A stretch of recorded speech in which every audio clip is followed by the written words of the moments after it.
Alors, c'est l'histoire d'une jeune fille de 15 ans. Elle est née de parents immigrés, mais ses parents sont légalement installés en Europe. Nous allons dire, pour des besoins justement de privacy, on ne va pas donner le nom de la jeune fille.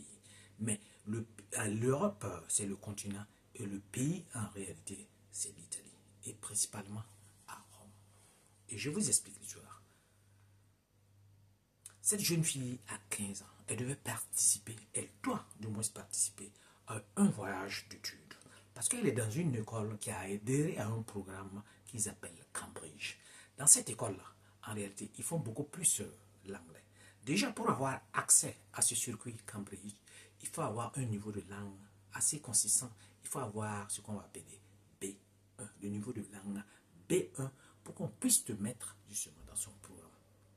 Donc, ils vont étudier l'anglais dans l'anglais, ils vont faire dans des domaines scientifiques par exemple, ils étudient ça en anglais et également en italien. Donc, l'année en question dont nous sommes en train de parler, c'est cette année où ils devaient faire un voyage. Parce que l'école, régulièrement, chaque année par rapport à ce programme-là, effectue des voyages à l'extérieur, dans des pays qui principalement parlent l'anglais. Donc, cette année, ça devait se dérouler en Angleterre. Cette jeune fille, elle a 15 ans, elle est bien contente. Mais il y a un point que je dois souligner. Ce n'est pas l'école qui organise directement ce programme-là. Non.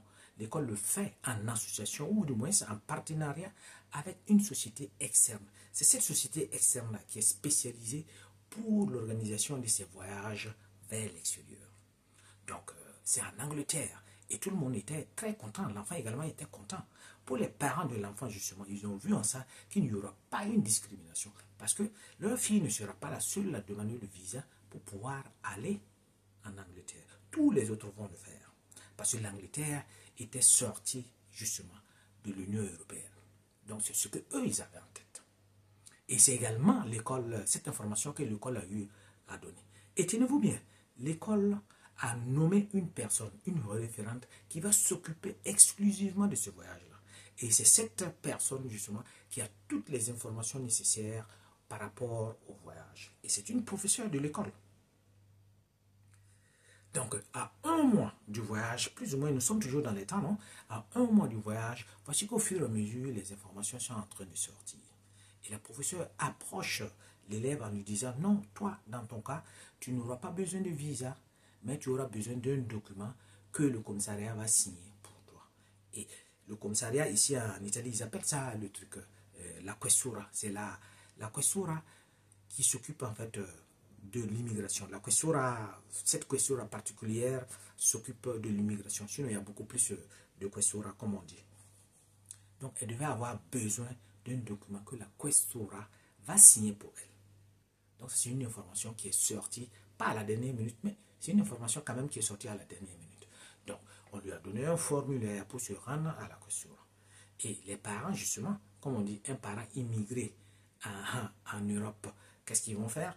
Ils vont demander un jour de permission au travail pour pouvoir aller à la questura pour pouvoir signer ce document. Et tous ceux qui connaissent la questura de Rome savent très bien que pour avoir accès à la questura de Rome, il y a beaucoup plus. C'est très difficile. Il faut aller sur rendez-vous. Sinon, tu n'as même pas accès. Tu ne franchiras même pas la porte pour pouvoir exposer ton problème à l'intérieur. Donc, les parents se débrouillent, ils arrivent à la questura, ils arrivent à passer, ils exposent leurs problèmes. Et les officiers, dès qu'ils ont vu le document, ils ont dit non. Elle, par exemple, dans son cas, elle n'a pas la nationalité italienne, elle doit demander le visa.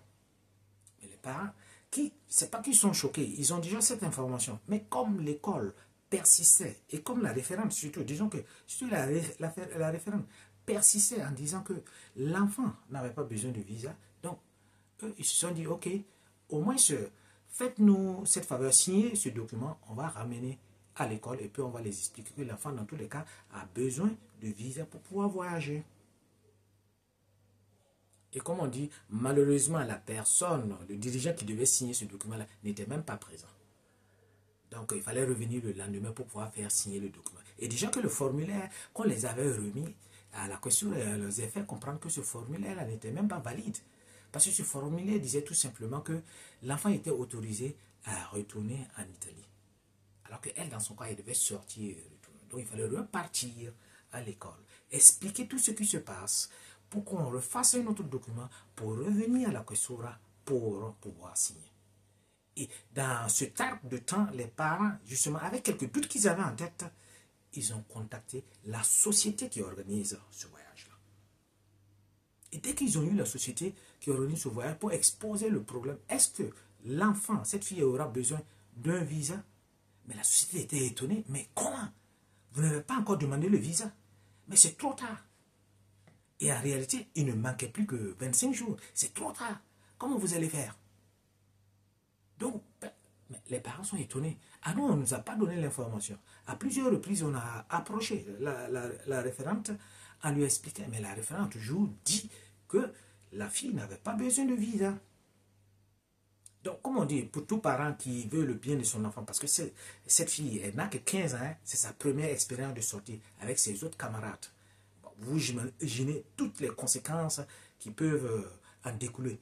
Déjà qu'elle va se voir un peu comme étrangère, un peu mise à l'écart, si en plus, pour pouvoir avoir accès aux mêmes études que les autres, elle a une difficulté, donc ça peut carrément la démoraliser, la battre.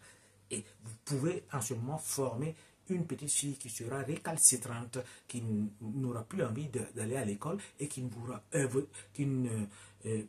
plus rien faire. Parce que tout simplement, cette fille va se dire, à quoi bon faire tous ces efforts si à la fin, on ne me permet pas de faire les choses. Donc les parents se sont mis rapidement dans la course. Ils sont allés, ils ont contacté une agence de voyage, une société qui s'occupe des visas. Donc on a pris quelques informations. Par rapport justement à ce visa, il fallait payer le visa. Et toute la procédure se faisait online. Mais déjà même avant d'arriver à cette société qui s'occupe des visas, les parents sont allés directement à l'ambassade pour prendre l'information. Et l'ambassade les avait dit non, ici il faut aller justement dans une société qui va vous faire ça. Et nous on a notre société. Mais toute la procédure se fait online. Toute la procédure se fait online. Il n'y a rien physiquement qu'on fait. Donc il fallait trouver cette société-là. Et la société, justement, était là. La société a donné les informations. Alors, le temps qui reste, c'est très court. En 25 jours, ce n'est pas possible de demander le visa et l'avoir. Parce que si on dépose normalement le visa, alors, pour avoir le rendez-vous, pour faire l'entretien, c'est autour de 2 à 3 semaines. Donc, on a déjà débordé. Et même si tu arrives à avoir cet entretien, il faut encore 5 jours pour avoir la réponse. Donc, si la réponse va sortir, c'est sûr que les autres auront eu le temps de voyager. Et il faut payer ce qu'il y a à payer. Mais il y avait autre chose en plus qu'on pouvait faire. On pouvait en fait, dans la demande de procédure, demander la précédence, demander la priorité, excusez-moi, pour qu'on accélère le dossier. Et ça également, ça a son prix.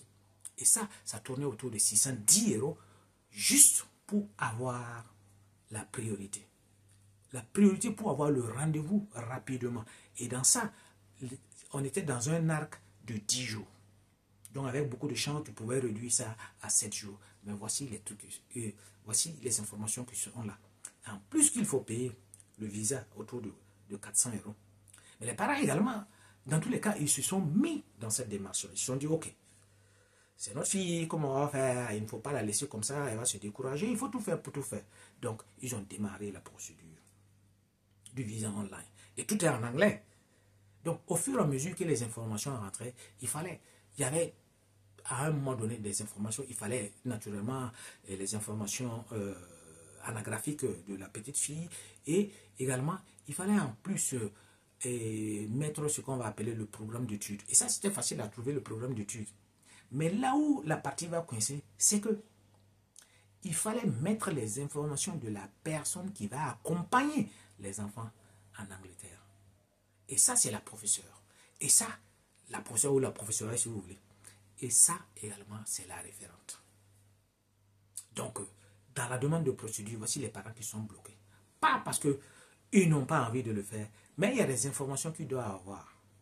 Donc, on retourne justement à l'école pour essayer d'avoir cette information. Donc, on demande à la jeune fille, dès que tu arrives avec la référente, il faut lui dire, voilà ce qu'il y a, et on a besoin de tes informations pour pouvoir insérer. Et comme vous savez, dès que cette jeune fille a vu le professeur pour essayer de lui expliquer, en lui disant, ah, mes parents se sont informés que dans tous les cas, moi j'ai besoin d'un visa et qu'ils ont commencé justement la procédure de visa, voilà qu'ils sont bloqués à un moment, à un niveau donné. Ils sont bloqués parce qu'ils ont besoin de des informations pour pouvoir insérer. Et voici le professeur qui se met dans tous ces états. Mais comment tes parents font? Ils vont se permettre d'aller chercher des informations qu'on ne les a même pas demandées. Tu n'as pas besoin de visa. Tu n'as pas besoin de visa pour faire. Et moi, dans tous les cas, mes informations sont mes informations personnelles que je ne peux pas et que je ne veux pas divulguer avec les parents. Donc, un jour passe, 2 jours passent. Elle n'a pas envie, justement, de donner ces informations. Et qu'est-ce qu'il fallait faire? Il fallait justement avoir recours à ce qu'on va appeler à la poste certifiée. Écrire une poste certifiée justement pour demander ces informations. Donc, on balance les informations au fur et à mesure à deux. Les parents ont décidé d'écrire une mail pour envoyer justement à 3. Envoyer au secrétariat, envoyer à la personne qui s'occupe justement de ce voyage et également envoyer directement à l'école. Donc, il y avait 3 adresses. En espérant que justement dans les 3, une partie verra cette information et peut-être va demander à la professeure qui manque ces informations pour pouvoir compléter et pouvoir aller.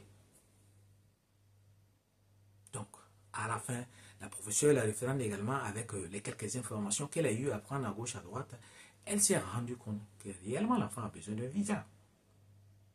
Mais dans tous les cas, elle dit niet. Elle, ces informations, elle ne les donne pas aux parents. Donc, au maximum, ce qui pouvait se faire, c'était quoi? C'était que les parents, à travers justement et la demande, les parents viennent personnellement à l'école avec la machine.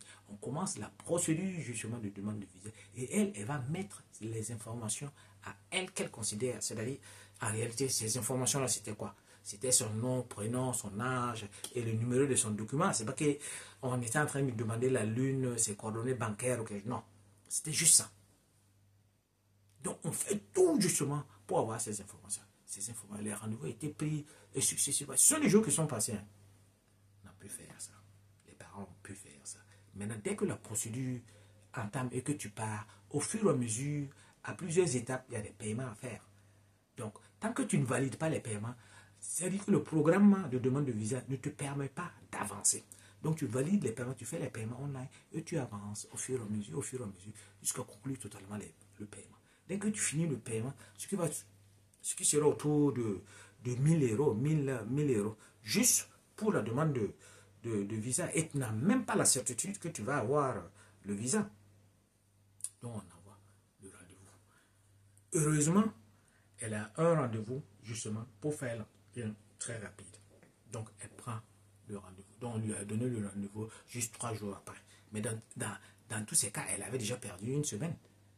Donc, les 25 jours qui restaient, une semaine était totalement perdue. Maintenant, elle a le rendez-vous. Elle part et puis elle finit la procédure de demande de visa. Mais l'histoire n'est pas encore finie parce que son visa n'est pas encore sorti. Donc, il y a un point d'interrogation. Est-ce qu'elle va partir ou elle ne va pas partir? Vous qui avez écouté cette histoire, quel est votre point de vue par rapport à... En réalité,